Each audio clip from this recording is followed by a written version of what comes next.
Okay भाई, BTC से हम स्टार्ट करते हैं।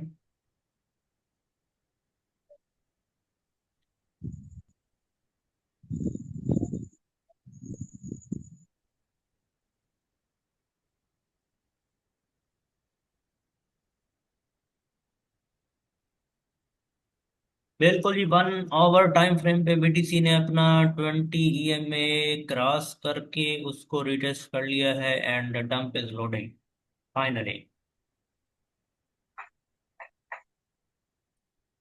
कौन कौन है इस डंप को एंजॉय करने के लिए? देखो, मैंने चार्ट में कुछ भी नहीं देखा, मैंने जस्ट एक लाइन देख के बता दिया कि मार्केट डंप करने वाली है। क्या बात है, क्या बात है। इसको देखते हैं वीकली टाइम फ्रेम पे।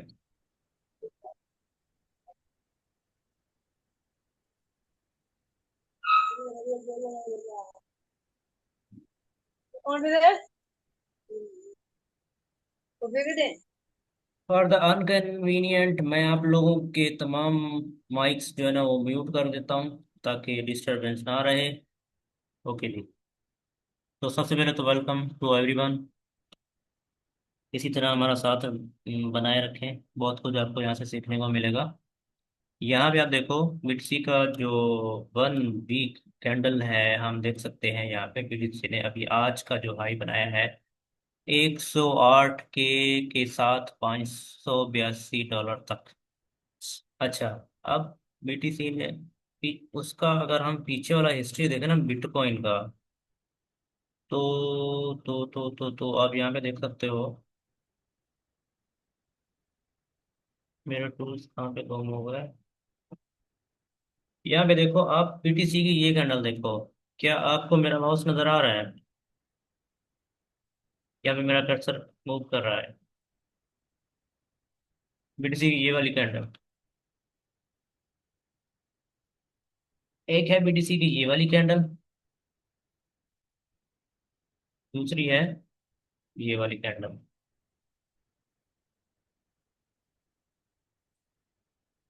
इसमें कुछ डिफरेंस आपको दिख रहा है?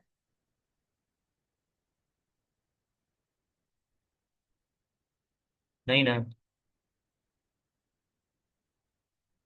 हम्म।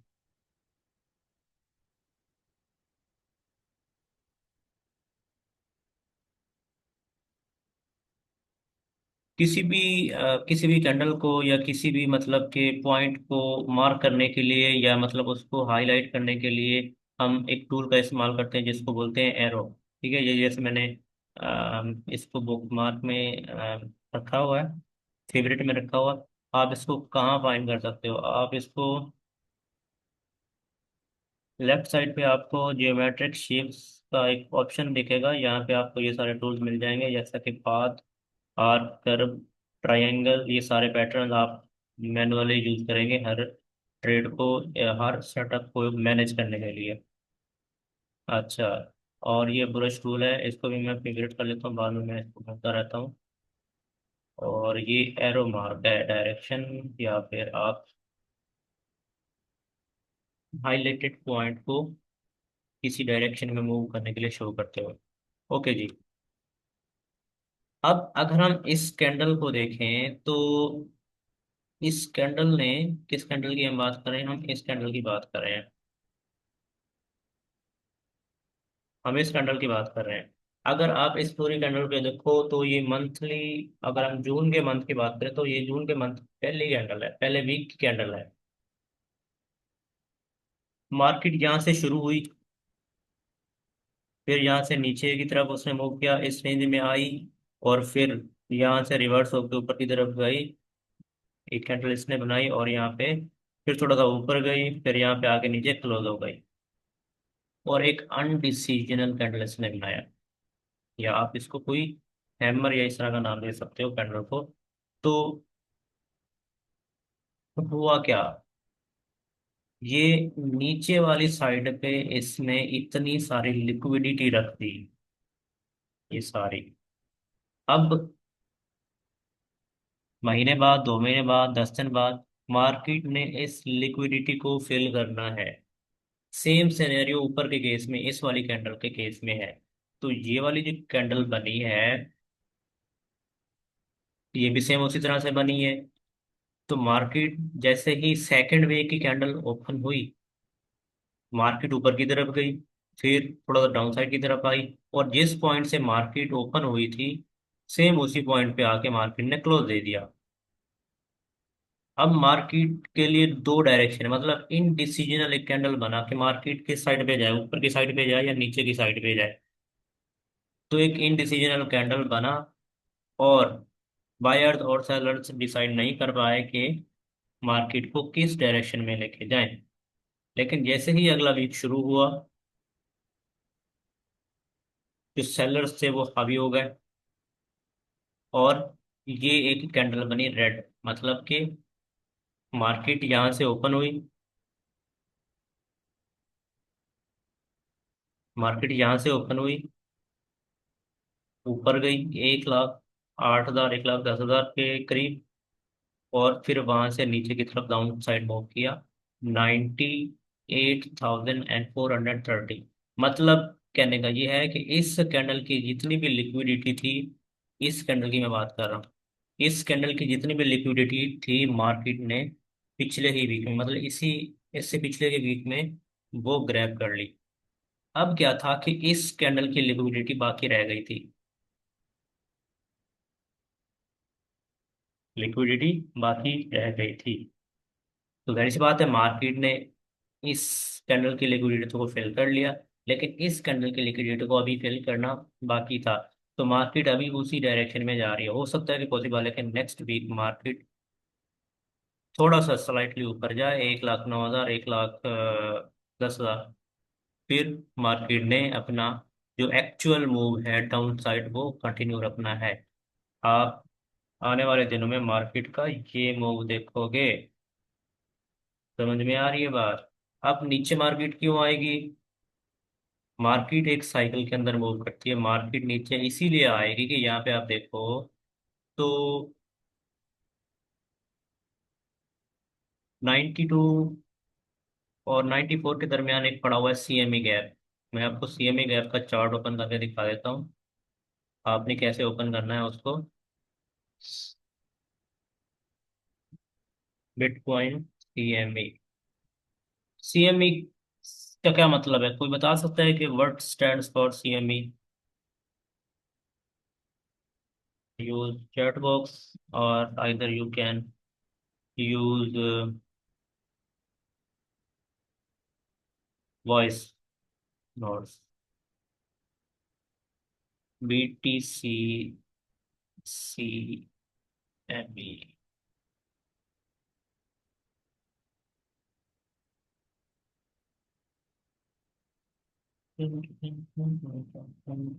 It is the future CME।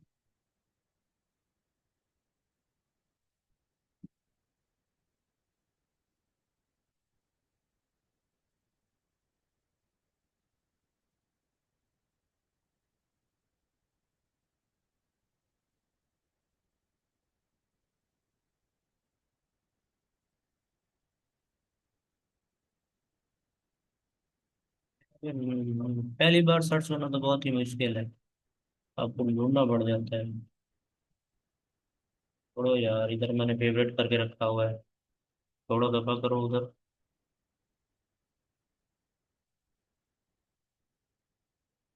यहाँ पे हमने फेवरेट करके रखा हुआ है, इसको हम ओपन कर लेते हैं।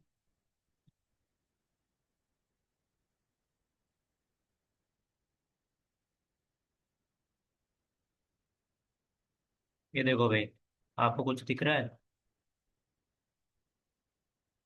ये ऐप दिख रहा है। मार्केट के अंदर जो रिसेंट CME गैप बना है वो ये वाला 1,06,680। इसको तो फिल करने के लिए मार्केट लाजमी आएगी, बिटकॉइन की हम बात कर रहे हैं। ये है एक CME गैप, इसको मैं मार्क कर देता हूँ। CME, आप लोगों ने किसी ने, आप लोगों में से किसी ने भी बताया नहीं कि CME का क्या मतलब है। या तो आपको मेरी हाँ, आवाज़ मेरे नहीं आ रही है, या फिर आप स्टोरी भाई अभी। चार्ट शो नहीं हो रहा, सर्च बार सिर्फ शो हो रहा है आपकी स्क्रीन। क्या कह रहे हो? अगर स्क्रीन आपने आई थिंक चार्ट खोला हुआ शो नहीं हो रही, किसी जगह पे स्क्रीन रुकी हो जाए सर्च सिंबल की जगह पे। दूसरी स्क्रीन शेयर नहीं हो रही है आप लोगों की तरफ? जो मुझे तो नहीं आ रही बाकी सब। जो मैंने ओपन की हुई है वो स्क्रीन आपको शेयर नहीं हो रही? आपने भी चार्ट ओपन किया या ये सर्च सिंबल वाली स्क्रीन शो हो रही है? सर्च बार वाली, अच्छा अच्छा अच्छा अच्छा अच्छा, ठीक है ठीक है ठीक है। हम्म। मैं होल स्क्रीन कर देता हूँ। आप बताओ। नहीं, अभी भी सर्च सिंबल वाली। हाँ, अब आ गई है। ठीक है ना? अच्छा आप बताओ, सी एम ई का क्या मतलब है? C M E stand for what? C M E gap हम अक्सर अक्सर आपने मुख्तलिफ ग्रुप में सुना होगा कि बिटकॉइन ने सी एम ई गैप बनाया है, एथेरियम ने सी एम ई गैप बनाया है। What is C M E gap? ये तो नहीं पता, स्टैंड फॉर का तो नहीं पता कि स्ट्रीमिंग गैप क्या स्टैंड फॉर होता है। और किसी को कुछ ये आइडिया? क्या है? अच्छा अमर भाई, ये जो कैंडल जो है ऊपर नीचे हो जाती, थोड़ा गैप छोड़ के ऊपर हो जाती है, हम्म। इसको तो नहीं बोलते हैं जैसे आपने मार्क किया हुआ है? नहीं नहीं नहीं नहीं हाँ, नहीं। ये वही होता है, लेकिन उसमें यही सुना मैंने भी कि वही गैप होता है, पर वो स्टैंड फॉर का नहीं पता कि किस stand। अभी अभी बताता हूँ मैं आपको, थोड़ा सा हम पीछे जाते हैं।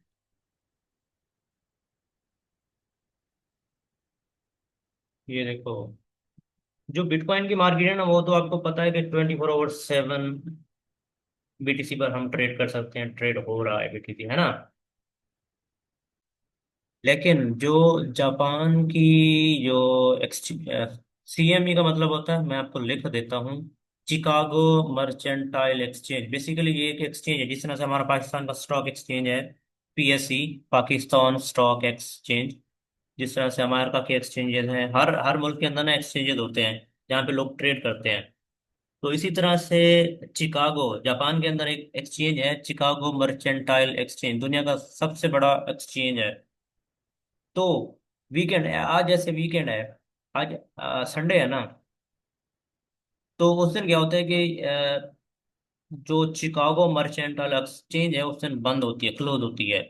तो जो हमारा बिटकॉइन है वो तो ट्रेड हो रहा है 24 घंटे, बाइनेंस पे, बिटगेट पे, मुख्तलिफ जो एक्सचेंजेस हैं, क्रिप्टो के जो एक्सचेंजेस हैं वहाँ पे तो ट्रेड हो रहा है ना। लेकिन जो एक्चुअल स्टॉक एक्सचेंजेस हैं उनमें ट्रेड नहीं हो रहा होता है।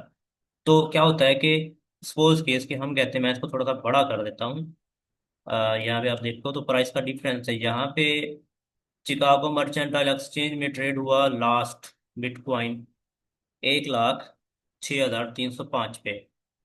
अगले दिन जब ओपन हुआ दोबारा एक्सचेंज, तो इसकी बिटकॉइन की जो प्राइस थी 1,06,660। तो जिस दौरान चिकागो मर्चेंटाइल एक्सचेंज में ट्रेड नहीं हो रहा था, या उसमें कोई ब्रेक था, वक्फा था, तो उस दौरान में इस बीटीसी के दरमियान जो ट्रेड हुआ वो उसमें नहीं हुआ था। अ, इस तरह से एक गैप क्रिएट हुआ जिसको हम बोलते हैं C M E gap. Basically C M E stand for Chicago mercantile exchange. तो उस दिन ट्रेड नहीं हुआ।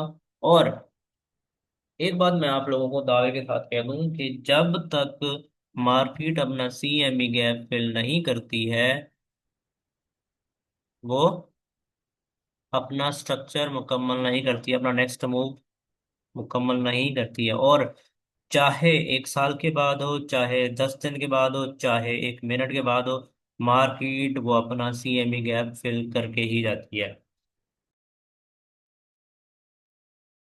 समझ में आ रही है बात? अब देखो, मार्केट अभी चल रही है 1,07,740 पे।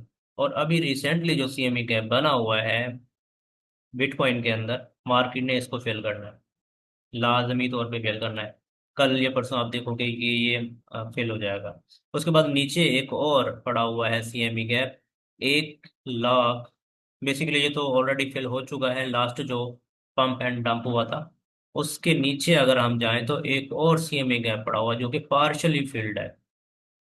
अब मार्केट ने, जो आपको हम बता रहे होते हैं कि मार्केट डंप करेगी, मार्केट डंप करेगी, उसका रीजन ये भी है एक, कि एक CME गैप यहाँ पे पड़ा हुआ है 93,385 और 91,985 की रेंज में, जो कि पार्शली मिटिगेटेड है।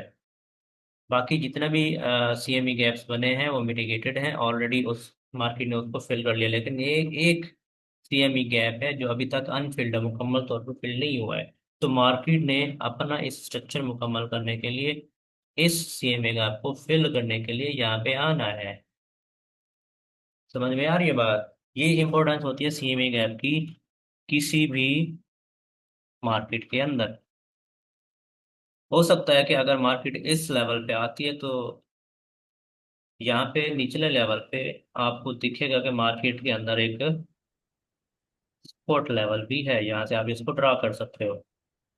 तो वो लेवल आप मुख्तलिफ ग्रुप्स में आपको सुनने में आ रहा होगा, या मैंने आपको बताया होगा कि मार्केट CME गैप फिल करेगी। ये तो रिसेंटली इसको फिल कर लेगी अभी अभी के दौरान में, 106 वाला। तो अगर मार्केट नीचे साइड मूव करती है, जो कि बेयर स्ट्रक्चर होगा मार्केट का, तो उस तरह में मार्केट 88 89 के जोन तक भी आ सकती है। अपना ये वाला जो सपोर्ट लेवल है इसको टेस्ट करने के लिए, या मैं यहाँ पे करूँ तो इस तरह से।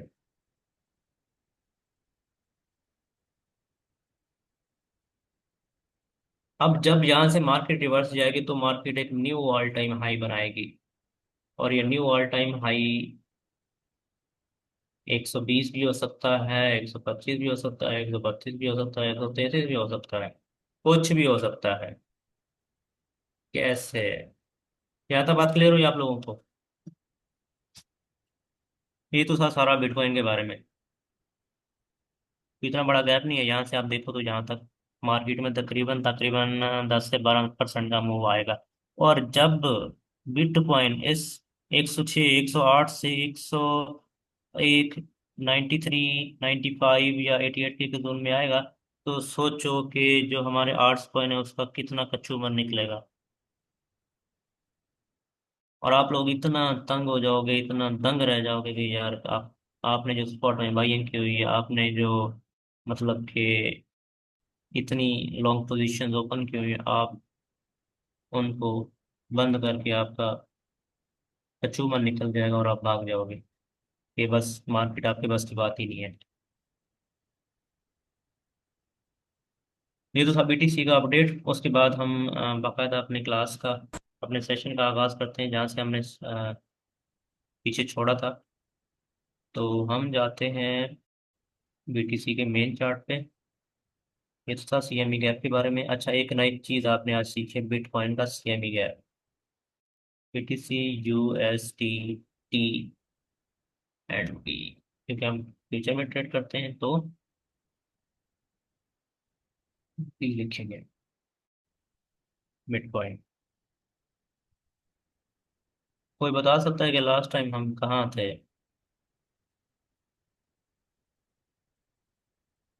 वैसे हम सपोर्ट और रेजिस्टेंस के बारे में बात कर रहे थे।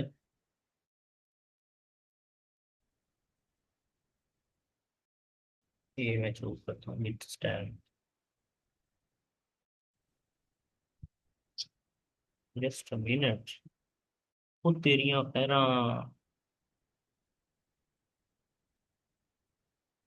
अच्छा, अभी मैं एक ट्रेड शेयर करने वाला हूँ प्रीमियम ग्रुप के अंदर। अगर आप वो लेना चाहते हो तो ओपन कर सकते हो। कोई पर आप शॉर्ट कर लो, बस बता दिया है, आप शॉर्ट लगा सकते हो।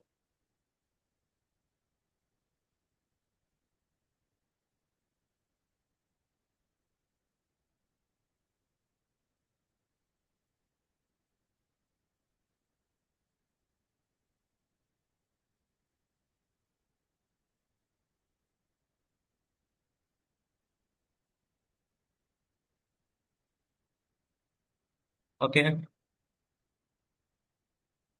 द नेक्स्ट इज, चलें जी, आगाज हम शुरू करते हैं। लास्ट टाइम हम बात कर रहे थे सपोर्ट और रेजिस्टेंस की। सपोर्ट और रेजिस्टेंस हम ड्रा कैसे करते हैं? वो हमने आप लोगों को बता दिया था। मैं चार्ट क्लियर कर देता हूँ ताकि शुरू से आपको समझा सकूँ। सबसे पहले हम रफली एक चीज ड्रा करते हैं। यहाँ पे आप देखें, एक ये लेवल है जो मैंने ड्रा किया है, और एक ये लेवल है जो मैंने ड्रा किया है। अब मार्केट कैसे मूव करती है, आपने अक्सर देखा होगा कि मार्केट ऐसे ऐसे मूव कर रही होती है ना। थोड़ा सा इसको मैं सही इस तरीके से बनाने की कोशिश करता हूँ। ऐसे ऐसे। और इन रेंजेस को ना मैंने एक स्पेसिफिक नाम दिया था। जैसे ये हाई हो गया, ये हायर हाई हो गया, ये भी हायर हाई हो गया, और ये हायर लो हो गया, ये हायर लो हो गया, ये भी हायर लो हो गया। तो इसी तरह से मार्केट मूव करती है। फर्दर अगर हम यहाँ पे देखें तो ये क्या है, एक रेजिस्टेंस है। ये क्या है, एक रेजिस्टेंस है। और ये लेवल क्या है, ये एक सपोर्ट है। ये बेसिक बेसिक सी बातें हैं जो हमने लास्ट टाइम भी डिस्कस की थी। तो ये क्या है, हायर हाई है। ये मैं आपको यहाँ पे टेक्स्ट के जरिए लिख के दे देता हूँ। ये क्या है, हायर हाई है। ये भी हायर हाई है, ये भी हायर हाई है, और ये भी हायर हाई है। अच्छा, इसको अगर हम एक ट्रेंड लाइन के जरिए मिलाएं तो इस तरह से मार्केट का डायरेक्शन बनता है। इसी तरह से मार्केट, जैसे मार्केट हायर हाई बनाती है उसी तरह से मार्केट लोअर लो भी बनाती है, हायर लो भी बनाती है। अब एक नीचे से हम ट्रेंड लाइन बनाएं, ड्रा करें, तो यहाँ पे देखें। अब ये क्या है, अगर ये हायर हाई है तो ये क्या है, हायर लो। और ये क्या है, हायर लो। ये क्या है, हायर लो। एक और पता की बात आपको बता दूं, सपोज कि इसके आपने एंट्री ली है यहाँ पे, आपको पता चला कि ये रेजिस्टेंस है, मार्केट ने इस रेजिस्टेंस को ब्रेक किया और मार्केट ने अप साइड मूव करना शुरू कर दिया। आपने यहाँ पे एंट्री ली, लॉन्ग पोजीशन आपने ओपन की, और ऐसे आपने लॉन्ग पोजीशन ओपन की और आपने अपना टारगेट ये रखा। फिर आपने अपना स्टॉप लॉस यहाँ पे नीचे रखा, थोड़ा सा नीचे। क्लियर हुई बात। यहाँ पे आपकी एंट्री थी। आप लोगों को मेरी बात समझ में आ रही है? चैट में या आपको कोई भी क्वेश्चन हो, कोई आपको कंफ्यूजन हो, तो आप चैट में मैसेज कर सकते हो या वॉइस में बता सकते हो कि आपका क्या क्वेश्चन है, क्या कंफ्यूजन है, क्या आपको समझ में नहीं आ रही है। यहाँ पे आपने एंट्री ली और ये आपने टारगेट सेट रखा। आपने देखा कि पीछे कहीं पे ये कोई रेजिस्टेंस पड़ी हुई है, आपने यहाँ तक अपना टारगेट रखा। अब आप अपने ट्रेड को मैनेज कैसे करोगे? एक और ट्रेंड लाइन हम यूज करते हैं। अभी तक मार्केट ने ये मूव दिया ही नहीं है, मार्केट अभी यहाँ पर मौजूद है। तो आपने देखा कि मार्केट यहाँ पे गई है और मार्केट ने एक अपना न्यू हाई बना लिया है। क्या बनाया है, न्यू हाई। अगर हम इस लाइन को यहाँ तक ड्रा करें तो इसको हम एक स्पेसिफिक नाम देते हैं। इसको बोलते हैं, क्या नाम देते हैं भाई बताओ? अब मैं आप लोगों से पूछूंगा क्योंकि आप चुप करके बैठे हो, इसलिए आप लोगों से ही पूछूंगा, इसको हम क्या नाम देते हैं? Break of structure. हाँ जी, इसको हम नाम देते हैं ब्रेक ऑफ स्ट्रक्चर। अब जैसे ही मार्केट ब्रेक ऑफ स्ट्रक्चर करती है तो यहाँ पे एक सपोर्ट बनाती है, सॉरी एक रेजिस्टेंस बनाती है। ब्रेक ऑफ स्ट्रक्चर के बाद जैसे ही कैंडल की क्लोजिंग अपसाइड होती है, ये मार्केट अपसाइड अपनी क्लोजिंग देती है और फिर वहां से रिवर्स होके एक हायर हायर हाई बना के नीचे की तरफ आती है, तो वो ये जरूरी है कि मार्केट जो पिछला उसने क्या बनाया था, हायर हाई बनाया था, या इसको हम कह सकते हैं कि एक रेजिस्टेंस बनाई थी, फिर यहाँ से नीचे की तरफ मूव किया था, हायर लो बनाया था। तो हायर लो से ऊपर जाते जाते फिर जब मार्केट ने हायर हाई बनाया, तो वहां से जब ये रिजेक्शन लेगी तो ये जरूरी है कि मार्केट को जो प्रीवियस उसका ये इस पॉइंट पे जो रेजिस्टेंस है इसको एज अ सपोर्ट के तौर पर काम करे यहाँ पे, और फिर यहाँ से रिजेक्शन लेके अपसाइड मूव करे। फिर इस पॉइंट को अगर ये पिछले वाला हाई ब्रेक कर लेती है मार्केट, तो हम क्या इसको नाम दे देते हैं सेम पिछले जैसे इसको हमने नाम दिया, इसको भी हम क्या नाम दे देते हैं, ब्रेक ऑफ स्ट्रक्चर। समझ में आ गई बात? अब जैसे ही मार्केट ने ब्रेक ऑफ स्ट्रक्चर दिया, आप क्या करोगे, आप अपना जो स्टॉप लॉस है इस इस पॉइंट पे आके जैसे ही मार्केट ब्रेक करेगी, अपना अपना स्टॉप लॉस यहाँ पे इस एंट्री लेवल पे कर देना है। ठीक हो गया? ट्रेड कैसे मैनेज करनी है आपने, मैं वो आप लोगों को बता देता हूँ। उसके बाद आपने क्या करना है, जैसे ही मार्केट ने अपना हाई, पिछला हाई ये वाला ब्रेक किया, ब्रेक ऑफ स्ट्रक्चर दिया और न्यू हाई बनाया, तो आपने क्या करना है, अपना जो स्टॉप लॉस है वो इस रेंज में लेके आना है। ये ये वाला जो रेंज, जो न्यू रेजिस्टेंस बनाया है, ये क्या है, एक हायर लो भी उसको बोलते हैं, और आने वाले टाइम में इसको हम रेजिस्टेंस के तौर पर भी देखेंगे। क्यों? क्योंकि हो भी सकता है कि मार्केट अपना ऐसा मूव भी जारी रख सकती है, सम टाइम ऐसे आए और फिर यूं चली जाए, है ना, पॉसिबल है ना। तो अगर ऐसा मूव देती है मार्केट, तो हम इसको क्या नाम देंगे, एज अ रेजिस्टेंस। इसका मतलब ये हुआ, सॉरी, इसको हम नाम देंगे सपोर्ट का। तो इसका मतलब ये हुआ कि मार्केट ने अपने प्रीवियस हाई से रिजेक्शन ली और अपसाइड अपना मूव जारी रखा। इसको मैं क्लियर कर देता हूँ।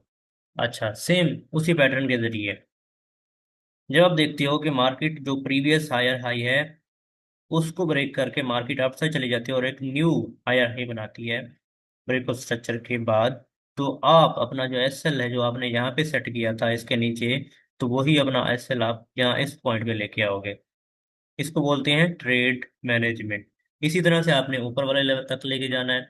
अब आपको कैसे पता चलेगा कि मार्केट इस लेवल पे आ चुकी है और मार्केट की ये रेजिस्टेंस है? आप ये देखोगे कि कितनी बार मार्केट यहाँ से रिजेक्ट होके वापस आई है, या कैसे हमें पता चलेगा कि यहाँ पे मार्केट की रिजेक्शन है। अगर मैं इस पॉइंट को आगे थोड़ा सा जूम इन करके देखूं, तो यहाँ पे आप देख भी सकते हो कि मार्केट ने यहाँ से रिजेक्शन लिया इस पॉइंट से। मतलब ये है कि यहाँ पे कोई रेजिस्टेंस पड़ी हुई है जिसकी वजह से मार्केट यहाँ से रिजेक्शन ले रही है और वापस आ रही है। तो सेम उसी पॉइंट पे हमने इसका रिजेक्शन, अगर इस पॉइंट को ब्रेक कर लेते जैसे यहाँ से इसने ब्रेक कर लिया, तो अपना मूव अप साइड जारी रखती है। तो इसका मतलब ये हुआ कि अब ये जो रेजिस्टेंस हमने पहले ड्रा की थी वो एज अ सपोर्ट काम कर रही है। यहाँ पे बात क्लियर हुई?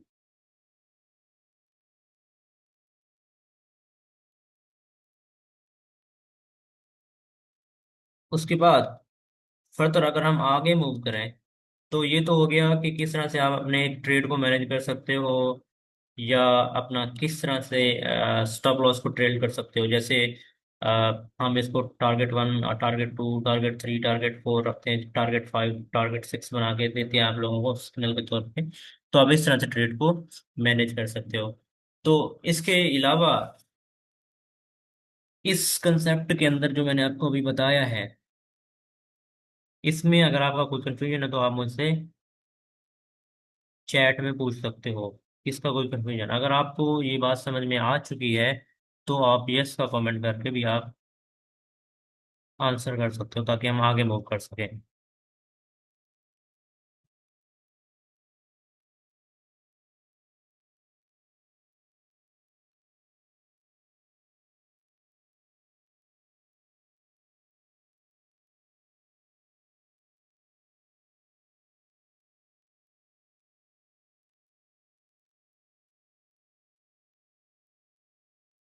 ओके जी, आई गॉट योर पॉइंट।